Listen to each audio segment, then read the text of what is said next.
جی ساتھیوں، آج ہم حضرت سلطان سخی سرور کے بارے میں بات کریں گے، جن کا اصل نام پیر سید احمد سلطان تھا۔ آپ کی کرامات اور فیض حاصل کرنے کا سلسلہ بہت طویل ہے۔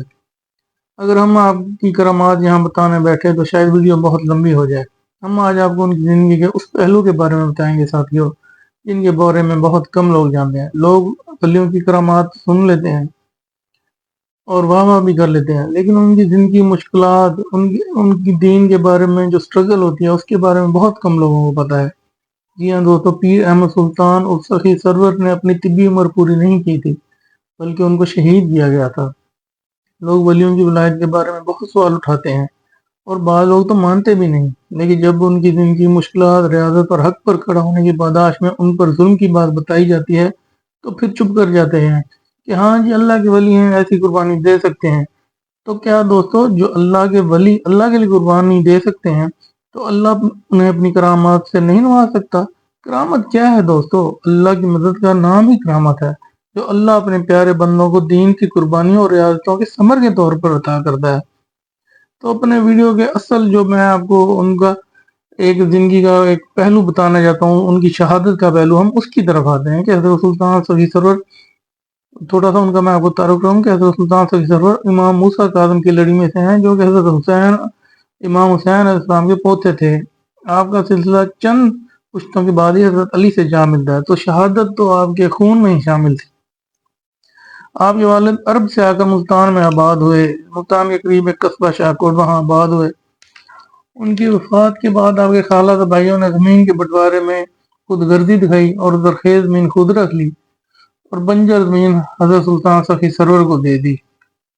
آپ نے محنت کی اور اللہ نے اپنے ولی بنجر زمین کو ان کے خالہ زاد بھائیوں کی زرخیز زمین سے بھی زیادہ زرخیز بنا دیا، کیونکہ اللہ کا وعدہ ہے کہ جو اللہ کا کام کرے گا، دین کا کام کرے گا، تو اللہ اس کو اپنا ولی بنا لیتا ہے اور اس کے دنیا کے کام آسان کر دیتا ہے۔ تو اللہ نے اپنے طاقت کے بل بوتے پہ ان کی زمین زرخیز کر دی۔ آپ کی زمین زرخیز ہوئی تو اس کا رنج آپ کے خالہ زاد بھائیوں کو بہت زیادہ ہوا۔ انہوں نے اپنے دل میں جناب بغض پا لیا اور آپ کے خلاف سازشیں شروع کر دیں، اپنی قوم کو ان کے خلاف شروع کر دیا، لیکن اللہ آپ کے ساتھ تھا۔ وہ جتنی سازشیں کرتے، آپ کی سخاوت اور دینداری کی برکات اور اس کے فیض کی وجہ سے لوگ دور دور سے آپ کے مرید ہونے آتے، ہر جگہ آپ کا چرچا ہوتا۔ آپ کی سخاوت اور دریا دلی تو زبان زدہ عام ہوگی۔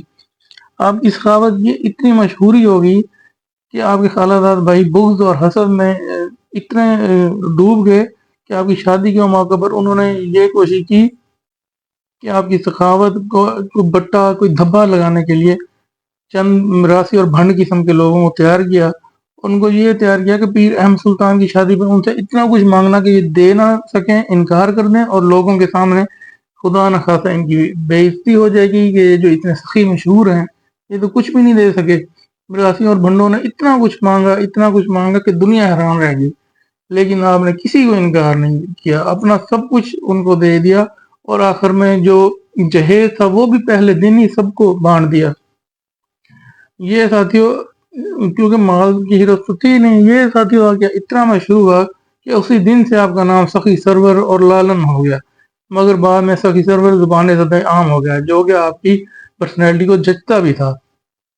مگر اس واقعے کے بعد خالہ زاد بھائی آپ کی جان کے دشمن ہو گئے، اور ان کے فتنے سے بچنے کے لیے آپ اپنی خاندان کے ساتھ اور بھائی کے ساتھ کوہ سلمان کی غیر آباد پہاڑیوں میں آ کر اللہ کی ریاضت اور عبادت میں مشغول ہو گئے، کیونکہ اللہ کے ولیوں کو دنیا داری کا زیادہ طلب نہیں ہوتی۔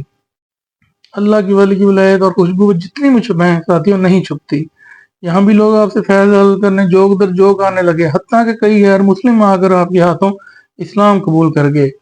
آپ کی شہرت اور عزت و منزلت کی داستان آپ کے خالہ زاد بھائیوں تک پہنچی۔ وہ تو پہلے ہی بغض اور حسد میں جلے ہوئے تھے، اپنی خاندانی حسد میں اندھے ہوئے پڑے تھے۔ اس اندھے پن میں انہوں نے پورا ایک لشکر تیار کیا اور آپ کو شہید کرنے آ گئے۔ راستے میں آپ کے بھائی کو پتہ چلا، جو آپ سے 10-12 کوس دور عبادت میں مشغول تھا، تو وہ ان کے سامنے شیشہ پلائی دیوار بن گیا، اور ایک روایت کے مطابق کہ وہ اتنی دلیری سے ان کے سامنے لڑا کہ تقریباً 70-72 ان کے لوگوں کو مار کے پھر شہید ہو گئے۔ اس کے بعد دوستوں وہ لشکر آپ کی عبادت گاہ کی طرف چل پڑا۔ آپ کی بیوی، بیٹا اور آپ کے 4 خاص مریدین